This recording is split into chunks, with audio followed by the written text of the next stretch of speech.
Hello students.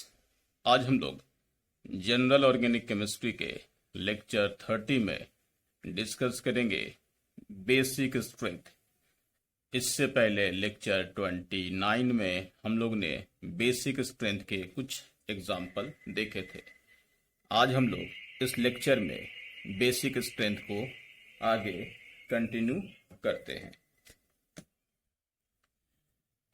देखिए, question number यहाँ 7 लिखा हुआ है। हम लोग ने लेक्चर 29 में बाकी कुछ एग्जाम्पल बेसिक स्ट्रेंथ के देखे थे और कुछ एग्जाम्पल हम लोग बेसिक स्ट्रेंथ के इस लेक्चर में डिस्कस करेंगे। ये देखिए, ये NH2 है और यहाँ पर ये केमिकल यहाँ आपके पास N।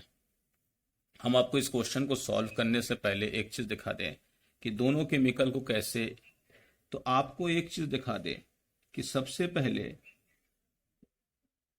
नॉन कंजुगेटेड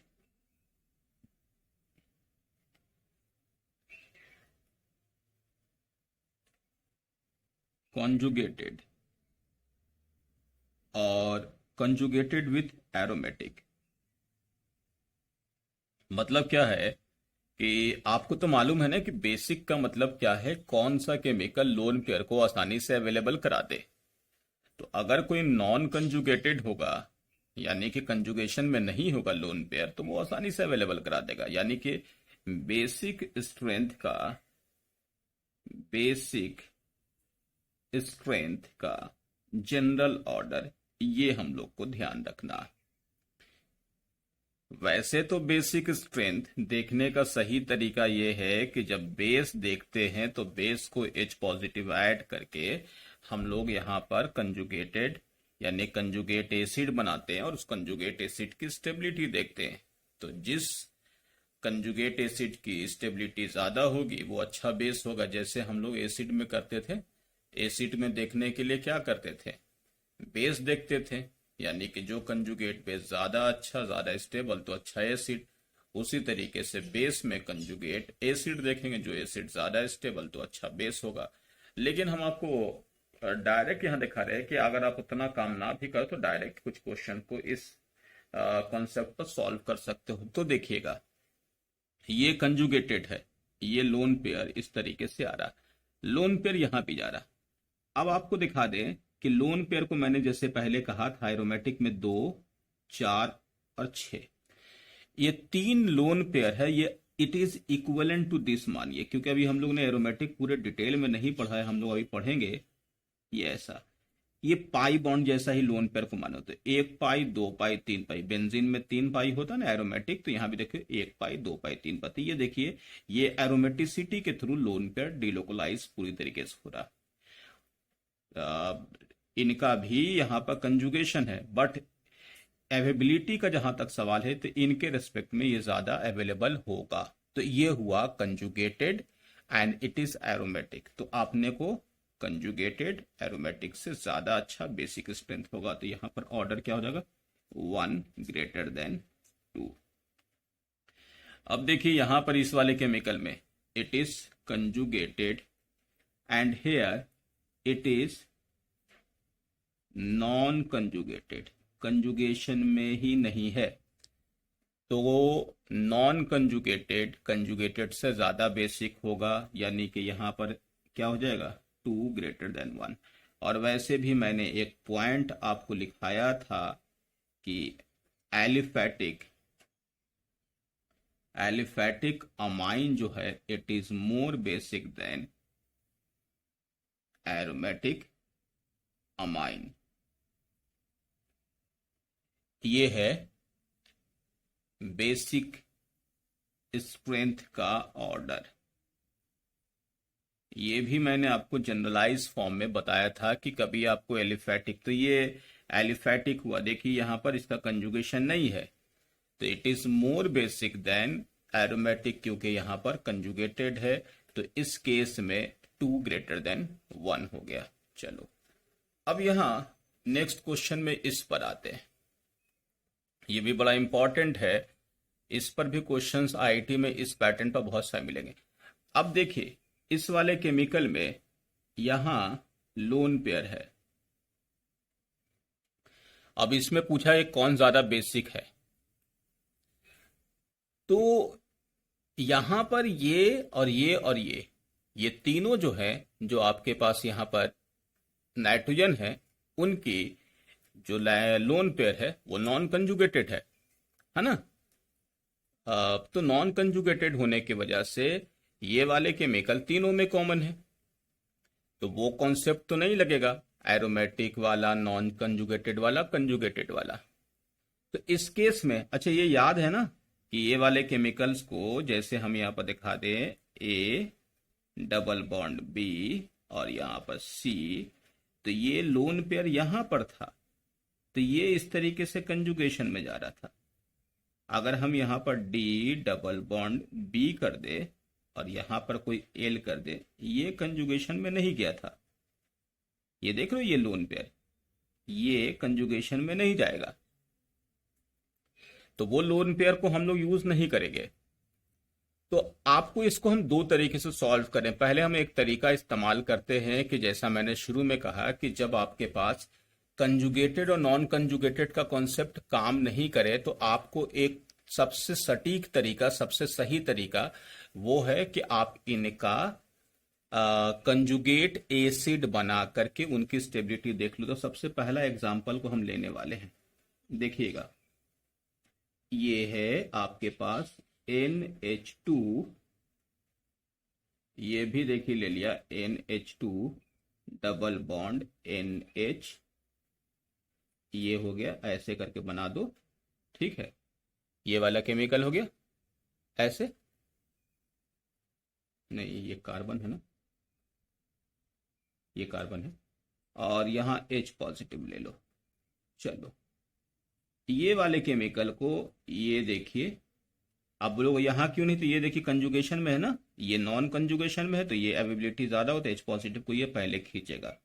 चलो इसने H पॉजिटिव को अपनी तरफ खींच लिया, खींचने के बाद ऐसा कुछ बन गया H पॉजिटिव। अब देखिए, अब यहां ये वाला कॉन्सेप्ट आ गया, ए है ना, ए डबल बॉन्ड सी, देखो ऐसा हो गया ना, N C double bond N plus ये lone pair, double bond lone pair. तो ये इस तरीके से देखो कंजुगेशन में आ गया। तो कंजुगेशन में आने के बाद यहां पर आपको एक स्ट्रक्चर मिल जाएगा। वो स्ट्रक्चर क्या मिलेगा, तो देखो ऐसा मिल जाएगा, NH2, ये प्लस कर दो, ये N हो गया, ये NH2 को हम वहीं पर छोड़ दिया, ये डबल बॉन्ड से सिंगल बॉन्ड बन गया, ठीक है, ये ऐसा हो गया। अब नेक्स्ट में ये वाला फिर से कंजुगेशन में जाएगा और ये बन गया CN, H को वहीं पर छोड़ दो, लोन पेयर को छोड़ दो, और ये हो जाएगा NH2, और ये हो गया double bond NH2 plus 1 2 and 3, resonating structure 3 बन गया। ये पहला काम। दूसरा केमिकल जो आपके सामने है, C डबल बॉन्ड NH, ये कोई अल्काइल ग्रुप है और यहां आपके पास NH2 है, ठीक है। फिर से मैंने H पॉजिटिव ले लिया, ये पहला केमिकल था फर्स्ट। अब ये हम दूसरे केमिकल की बात कर रहे हैं। ये फिर से H पॉजिटिव को लेगा, H पॉजिटिव को लेने के बाद ऐसा कुछ बन जाएगा, देखो ये NH2 double bond NH, H plus हो गया, ठीक है। अब देखो ये फिर से इस वाले कॉन्सेप्ट पे आ जाएगा, ये इस तरफ, ये ऐसा आ गया, तो एक नया स्ट्रक्चर क्या बन जाएगा, NH, H, ये ऐसा, ये हो गया डबल बॉन्ड प्लस, है ना, ये। तो इस वाले में रेजोनेटिंग स्ट्रक्चर कितना बना, एक एक दो, रेजोनेटिंग स्ट्रक्चर दो। चलो थर्ड वाले को देखते हैं। थर्ड वाला केमिकल, थर्ड वाले केमिकल में क्या है, ये C डबल बॉन्ड NH और ये दो अल्काइल ग्रुप है। लोन पेयर को रहने दो, H पॉजिटिव है, लोन पेयर को यहां पर दे दो, और ये हो गया CN डबल बॉन्ड या H और यहां H। इनका एक ही स्ट्रक्चर है। पहले तो बात कर लेते हैं कंजुगेटेड स्ट्रक्चर की, यानी कि ये बेस से H पॉजिटिव लेने के बाद ये कंजुगेट एसिड बन गया है। हम लोग को समझाया गया था कि जो भी कंजुगेट एसिड ज्यादा स्टेबल होगा उसका बेस उतना ज्यादा स्ट्रांग होगा। कंजुगेट एसिड का स्टेबल होने का मतलब क्या हुआ कि कौन सा पॉजिटिव चार्ज ज्यादा स्टेबल हो रहा है। तो ये देखिए, तीन रेजोनेटिंग स्ट्रक्चर की वजह से पॉजिटिव चार्ज का डिस्ट्रीब्यूशन ज्यादा जगह पर हो रहा है, मतलब कि चार्ज स्प्रेड हो रहा है, तो इसकी स्टेबिलिटी बढ़ जाएगी। सेकंड में ऐसा दो रेजोनेटिंग स्ट्रक्चर के रिस्पेक्ट में, इनके रिस्पेक्ट में यहां पर पॉजिटिव चार्ज का स्प्रेड जो है इसके रिस्पेक्ट में कम हो रहा है, तो यहां पर जो स्टेबिलिटी है वो सेकंड वाले की फर्स्ट वाले से, यानी कि ये तीन रेजोनेटिंग स्ट्रक्चर वाले से कम होगी। यहां इस वाले केमिकल में एक ही स्ट्रक्चर है, तो जितना ज्यादा स्ट्रक्चर फॉर्म होगा उतना ज्यादा पॉजिटिव चार्ज डिक्रीज करेगा, यानी उतनी स्टेबिलिटी बढ़ेगी। तो ये अगर इस वाले केमिकल की बात करें तो इनका जो कंजुगेट एसिड बन रहा है वो ज्यादा स्टेबल है, इस वजह से इसका जो बेस होगा वो ज्यादा अच्छा बेस होगा। इस वाले का कंजुगेट एसिड इनके रेस्पेक्ट में कम स्टेबल है, तो इनका बेस जो होगा वो इनसे कम होगा, लास्ट वाले का सबसे कम। तो बेसिक ऑर्डर अगर हम लोग यहां पर लिख दें तो बेसिक ऑर्डर क्या हो जाएगा, 1 ग्रेटर देन 2 एंड 3। ये हो गया बेसिक ऑर्डर। अब एक और बात समझिएगा, हम यहां पर डायरेक्ट तो हमने कहा कि इन केमिकल का कंजुगेट देख लिया, इस बेस का कंजुगेट एसिड ज्यादा स्टेबल था इसलिए ये बेसिक ज्यादा हुआ। इनका कंजुगेट एसिड इनके रिस्पेक्ट में कम स्टेबल था इसलिए इसकी बेसिक नेचर इनसे कम हुई। इनका कंजुगेट एसिड इन दोनों से ही कम स्टेबल था इसलिए इनकी कंजुगेट एसिड कम स्टेबल होने की वजह से इसकी बेसिक नेचर इन दोनों से कम। अब हम आपको यहां दिखाते हैं, ये लोन पेयर जो यहां पर अवेलेबल है, जो अभी दिखाया मैंने कि ये अवेलेबल कराएगा देगा, तो इस केस में यहां पर देखिए दोनों प्लस एम लगा हुआ, तो प्लस एम ज्यादा अवेलेबल कराएगा, बेसिक नेचर बढ़ा देगा।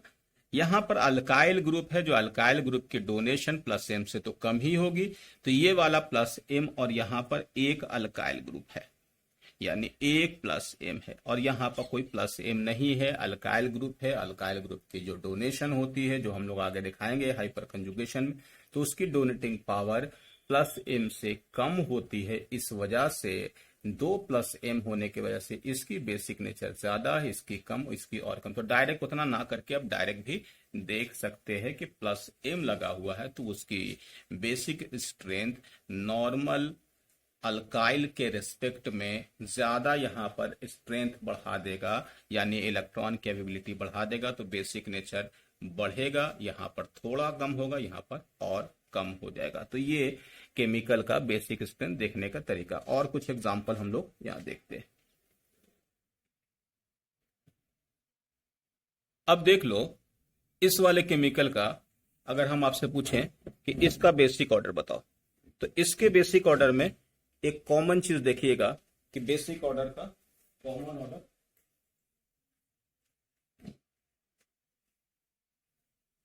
क्या हो जाएगा, बेसिक ऑर्डर बताओ।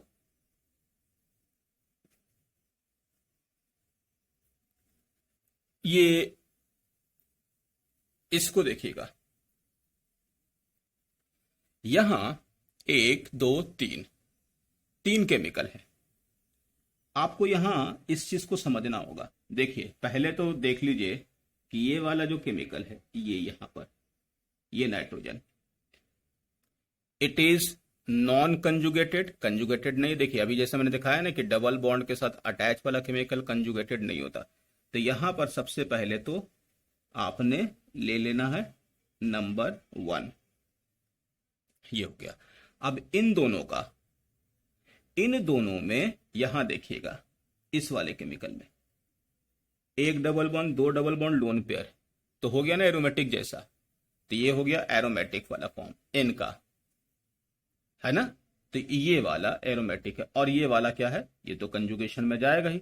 ये नाइट्रोजन कंजुगेशन में, यानी सेकंड वाला कंजुगेशन, ये वाला एरोमेटिक, और ये नॉन कंजुगेटेड। तो इसलिए पहले नॉन कंजुगेटेड को ले लिया, फिर ये कंजुगेटेड को ले लो, यानी कि सेकंड वाले को, और सबसे पीछे रख दो एरोमेटिक वाले को। ये डायरेक्ट देखने का नहीं, तो आप इसका कंजुगेट बना करके देखो, स्टेबिलिटी देखो, तो उन सारे केस में वही आएगा। तो हम ये कह रहे हैं कि आपके पास उतना टाइम नहीं है, तो इस कॉन्सेप्ट का इस्तेमाल कर, यानी कंजुगेशन नॉन कंजुगेशन सबसे बढ़िया कॉन्सेप्ट है। इसमें आपका टाइम भी बचता है और आप इससे क्वेश्चन सही भी कर लेते हैं। इनमें देखो, अब ये अल्काइल ग्रुप है, तो अल्काइल ग्रुप में ये ऑर्थो और पैरा पर होगा तो हाइपर कंजुगेशन भी प्लस आई भी, तो यहां पर सिर्फ प्लस आई, और यहां पर एच इफेक्ट एंड प्लस आई, यानी कि ये इलेक्ट्रॉन डोनेटिंग पावर और प्लस आई दोनों से इसकी बेसिक नेचर को बढ़ाएगा। यहां पर तो कोई भी इफेक्ट नहीं है, तो यहां पर डायरेक्ट 1 फिर 2 एंड 3। चलो नेक्स्ट में हम लोग अगर यहां देखें क्वेश्चन नंबर 12 में, इट इज नॉन कंजुगेटेड पहला, दूसरा it is conjugated, and third देखिए फिर से आ गया 1 2 3 एरोमेटिक आ गया ना। तो ये हो गया कंजुगेटेड, ये हो गया एरोमेटिक, और ये हो गया नॉन कंजुगेटेड। तो ऑर्डर बताओ क्या है, अभी ऑर्डर में देखा ना, नॉन कंजुगेटेड, फिर कंजुगेटेड, फिर एरोमेटिक। तो ऑर्डर हो जाएगा 1 2 एंड 3। नेक्स्ट में अब ये देखिए फिर से इसमें भी it is a non conjugated. ये एकदम ध्यान रखिएगा, ये पैराडीन केमिकल है, non conjugated, and it is aromatic. ये तो एरोमेटिक ही हो जाएगा, क्योंकि ये तो इलेक्ट्रॉन डिलोकलाइज होगा ही, 1 पाई 2 पाई 3 पाई। तो बेसिक नेचर किसका ज्यादा होगा, नॉन कंजुगेटेड का। तो यहां पर हम लोग ले सकते हैं 1 ग्रेटर देन 2। तो ये हो गया।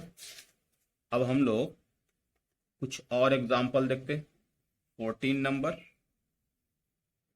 चलो इस वाले में बताओ। यहां पर भी देखिए सेम वही केमिकल है जो अभी यहां पर C डबल बॉन्ड NH है, ये नॉन कंजुगेटेड केमिकल है। यहां पर भी देखिए ये दोनों इसको सपोर्ट कर रहे हैं, यहां पर भी इसको सपोर्ट करा। ये वाला केमिकल यहां पर प्लस M भी लगा रहा है, तो ये प्लस M से सपोर्ट का यहां पर नहीं है। तो आपको ये कॉमन इफेक्ट है, ये वाले केमिकल को छोड़ दो, ये प्लस M से उस जगह की अवेबिलिटी इनके रेस्पेक्ट में ज्यादा बढ़ाएंगे, इसलिए बेसिक नेचर 2 ग्रेटर देन 1 हो जाएगा। अब यहां बताओ 1 और 2 में दोनों नॉन कंजुगेटेड है। अब दोनों नॉन कंजुगेटेड हैं तो उसमें कैसे देखें, तो इस वाले फॉर्म में ऑक्सीजन है, तो आपको मालूम है दोनों के पास लोन पेयर है। Electronegativity of oxygen greater than nitrogen. जब ऑक्सीजन की इलेक्ट्रोनिगेटिविटी ज्यादा है तो जो डोनेशन है लोन पेयर का वो नाइट्रोजन के रिस्पेक्ट में ऑक्सीजन कम करेगा, वो अपने पास खींचा हुआ रहेगा, इसलिए उसकी डोनेशन एबिलिटी कमजोर होगी। इसलिए बेसिक नेचर का ऑर्डर क्या होगा, 2 ग्रेटर देन 1 हो जाएगा। नेक्स्ट में आ जाओ। अब यहां भी आसान है, देखिए ये वाले केमिकल देखिए ये कंजुगेशन में है और आपको बता रहे कि ये नाइट्रोजन कंजुगेशन, और ये कौन सा हो गया, नॉन कंजुगेशन। तो कंजुगेशन और नॉन कंजुगेशन में ज्यादा बेसिक कौन होगा, हमेशा नॉन कंजुगेशन, क्योंकि अवेबिलिटी वहां पर लोन पेयर की ज्यादा होगी, 2 > 1। ये भी वही कॉन्सेप्ट है। देखिए ये हो गया conjugated and it is non conjugated, तो ये हम फिर से लिख देते हैं नॉन कंजुगेटेड, और ये हो गया कंजुगेटेड। तो यहां बेसिक नेचर 1 > 2। अब और कुछ एग्जाम्पल देखते हैं। चलो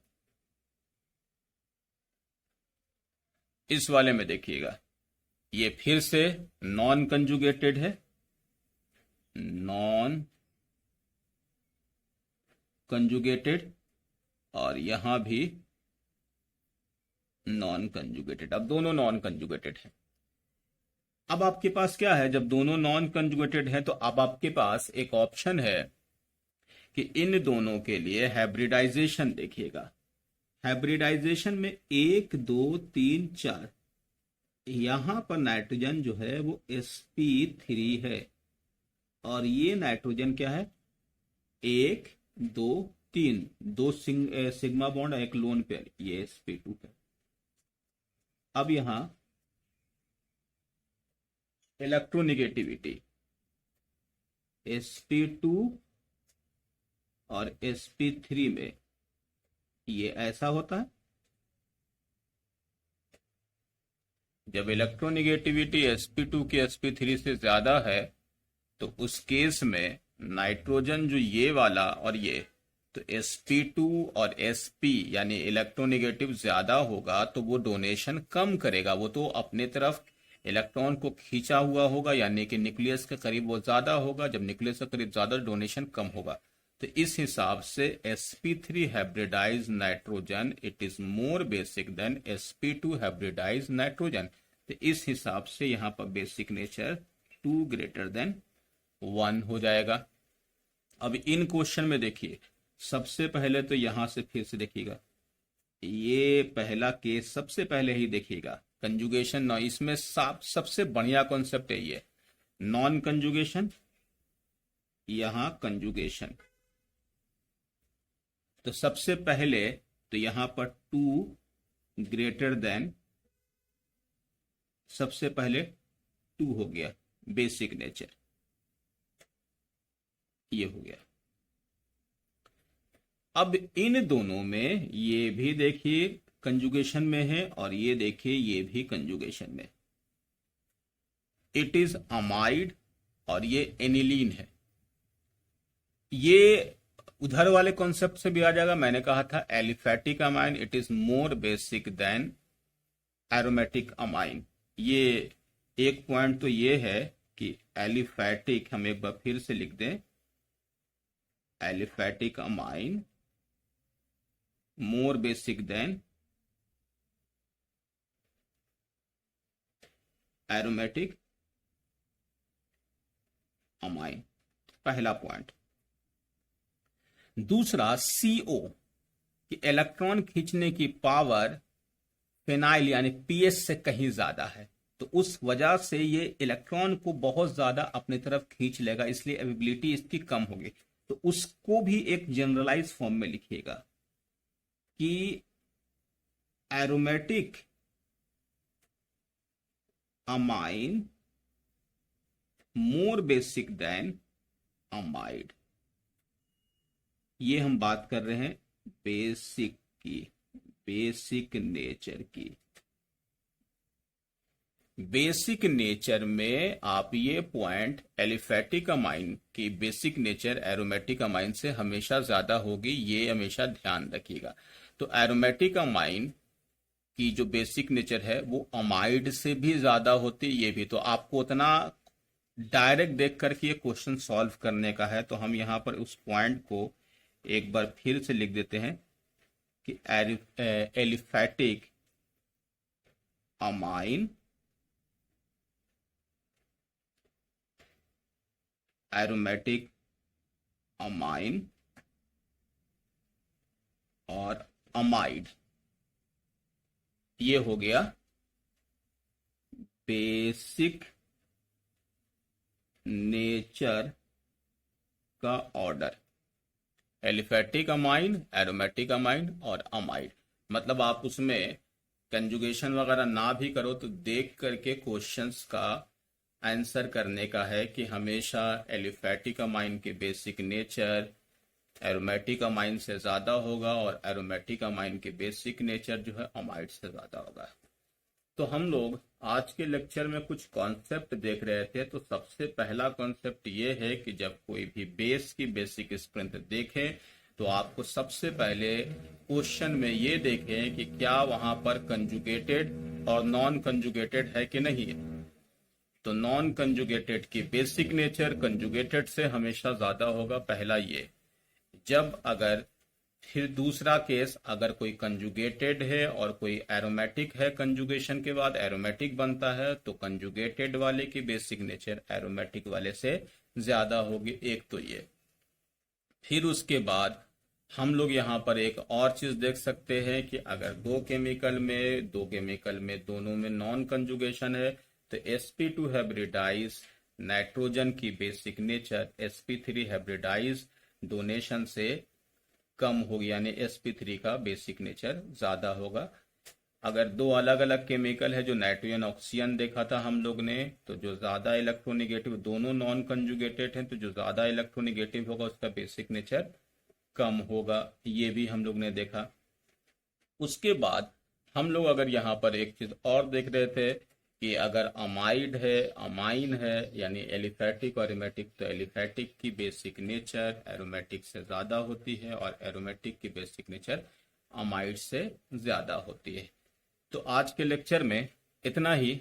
हम लोग नेक्स्ट लेक्चर में बेसिक नेचर को ही कंटिन्यू करेंगे और बेसिक नेचर के कुछ और क्वेश्चंस हम लोग डिस्कस करेंगे। ठीक है, ओके।